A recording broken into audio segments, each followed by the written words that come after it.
Meu marido era abusado pela própria tia dele e depois de muito tempo calada, eu resolvi abrir a minha boca e fazer alguma coisa em relação a isso.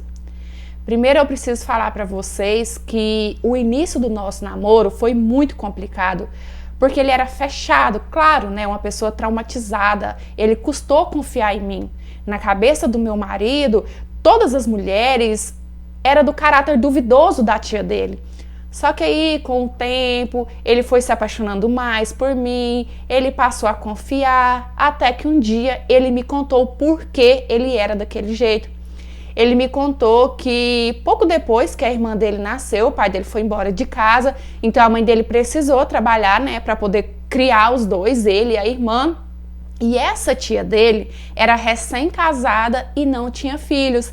Então a mãe dele pediu ajuda para ela. A mãe dele passou a deixar os dois na casa dessa tia para poder trabalhar. E foi mais ou menos aos 8 anos de idade que os abusos começaram.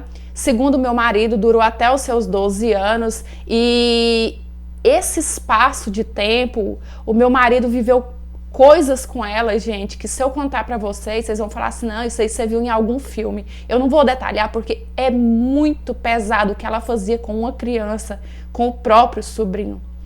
E aí, né, depois que eu entendi mais, eu passei a conversar bastante com ele, até que a gente se casou. E assim que a gente se casou, eu falei pra ele assim, olha amor, o negócio é o seguinte, eu não quero muito frequentar, né, a sua família, o que tiver ali na casa dos seus avós, porque eu sei que a sua tia vai estar lá e eu não consigo me segurar não. Se eu passar a conviver com ela, uma hora ou outra, eu vou acabar vomitando isso na cara dela. Porque ele me implorou para eu não contar para ninguém. Até então, a mãe dele nunca nem passou pela cabeça dela que isso acontecesse com o filho, né? E aí tá, a gente casado, sempre tinha alguma coisa na casa dos avós, eu nunca ia, por causa dessa dita cuja eu acabei meio que me isolando até do resto da família. O meu marido tinha vezes que ia, outras vezes não. E aí eu tive o meu filho, nem assim eu não aceitava, sabe? Às vezes ele falava, ai, que fulano quer vir aqui em casa, que ciclano quer vir aqui. Eu falava assim, amor, dá uma desculpa, eu não vou aceitar aquela mulher aqui em casa, porque senão eu não respondo por mim. Só que aí, quando meu filho estava com 8 meses, o avô dele faleceu, o pai da minha sogra. E o meu marido, ele sempre foi muito agarrado a esse avô. Então eu não podia deixar ele sozinho nesse momento, né? Eu não podia não estar lá no velório com ele. Arrumei o meu filho, a gente foi, obviamente a Pedó tava lá, né? Porque era pai dela. Quando a gente chegou, ela tava ao redor do caixão ali, chorando muito. A minha sogra também chorando muito, os outros filhos dele. Passado um tempo que eu tinha chego lá no velório, que foi na casa mesmo dos avós, né? A avó dele ainda era viva nessa época. Essa tia dele chegou em mim e pediu para segurar o meu filho, porque até então ela tinha visto ele uma única vez, para vocês terem uma noção do quanto eu não frequentava nada na família dele, por medo justamente disso. E eu virei para ela e falei que ela não ia segurar o meu filho. Ela só olhou para mim tipo, por quê, né? Só que ela não falou, virou as costas e saiu. Eu pensei assim, bom, ela deve ter deduzido, né, que eu sei de tudo, que meu marido contou tudo. Só que não, gente, olha só o porquê. Passou um tempo e meu filho dormiu e eu com meu filho no colo, e o meu filho sempre foi gordinho, então tipo assim, eu não tava aguentando mais, tava pesado. Foi quando eu resolvi ir pro quarto da avó do meu marido e deitar o meu filho na cama com ela, porque ela ficou o tempo todo lá, gente, coitada, ela não quis ver, sabe, ela não quis ver o corpo do marido dela lá, também, né, casados tantos anos e aí um se vai assim. Então ela tava, eu fui, coloquei meu filho, falei pra ela assim, se ele chorasse, ela dá um jeito de me chamar e tal, e ela, tudo bem, né, pode deixar ele aqui. E nisso eu fui pra cozinha pra poder pegar um copo d'água. Quando eu entro na cozinha, eu pego a tia do meu marido falando mal de mim pra minha sogra, falando assim que eu fui muito arrogante com ela, que ela só queria segurar o meu filho e eu não deixei, que eu era muito metida, sabe, que eu fui grossa com ela. E aí, quando ela me viu, ela levou um susto e parou. Eu falei assim, continua, pode continuar, eu quero te ouvir. E a minha sogra falou assim pra mim: Carla, o que tá acontecendo? Para com isso, pelo amor de Deus, respeita o velório do meu pai. Falei: não, sogra, pergunta pra ela o porquê que eu não aceito ela triscar no meu filho. Pergunta pra ela o que ela fazia com o seu filho, meu marido, quando a senhora estava trabalhando. Aí quando eu falei assim, na hora ela já sacou, né, gente? Porque não é burra, né? Ela já ficou muito assustada, ficou assim eufórica, virou as costas e saiu. Tipo, sumiu do velório.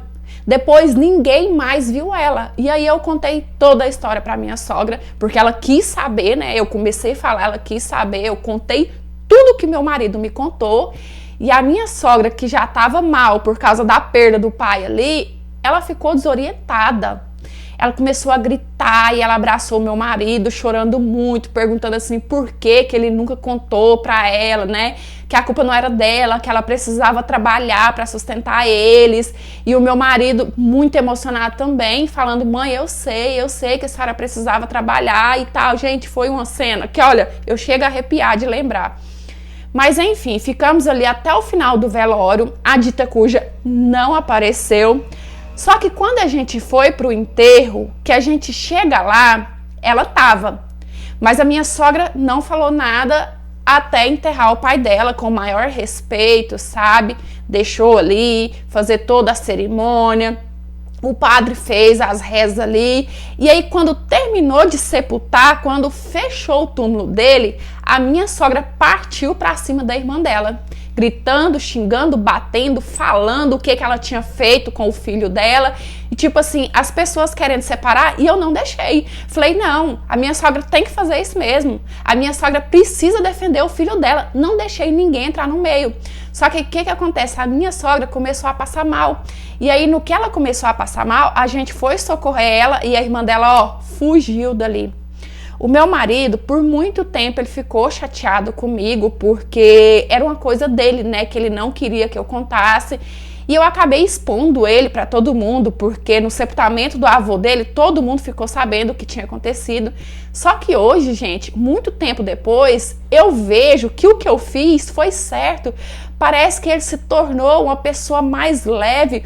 Parece que o fato da mãe dele saber, e mesmo que tarde, né, depois de tantos anos, defender ele, meio que tirou ele daquele trauma, sabe? Libertou ele daquele trauma. Hoje ele é uma pessoa muito mais segura, muito mais leve, muito mais aberta às pessoas.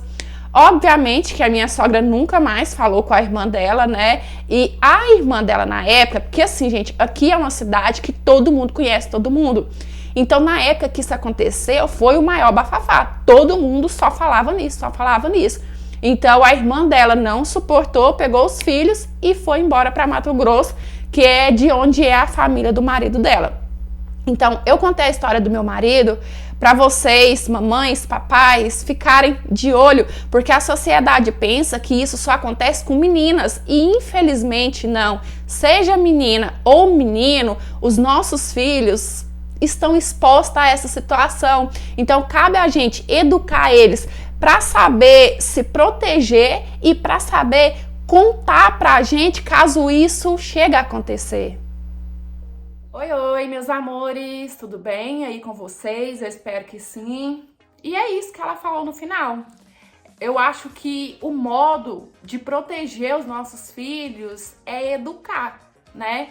É ensinar que ninguém pode tocar suas partes íntimas, é ensinar que isso é super errado, porque se ele souber desde pequenininho que isso é errado, se chegar a acontecer, a primeira coisa que ele vai fazer é contar para o pai, contar para a mãe, contar para a pessoa que cuida dele, né, que toma de conta. Então, enfim, eu acho que o certo a se fazer é a prevenção, né, gente? É a educação desde muito novinho, porque, infelizmente, a gente não sabe do coração do outro, a gente não sabe, às vezes, sei lá, dentro de casa, dentro da casa de um familiar, né? Os nossos filhos podem estar expostos a isso.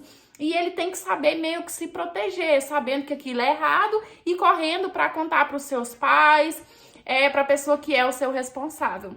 Mas é isso. Espero que vocês tenham gostado da interpretação. Eu sei que a história é pesada e o intuito da história é a lição, é o alerta. Curte o vídeo para me ajudar, comenta, compartilha. E se você quiser me enviar a sua história para eu ler, analisar e de repente ela aparecer aqui no nosso cantinho, é no Instagram, vou deixar passando aqui. É por lá que eu recebo as histórias agora e eu conto com a sua história, tá certo? E é isso. Beijão, fica com Deus, fica em paz. Até os próximos. Tchau! Fui!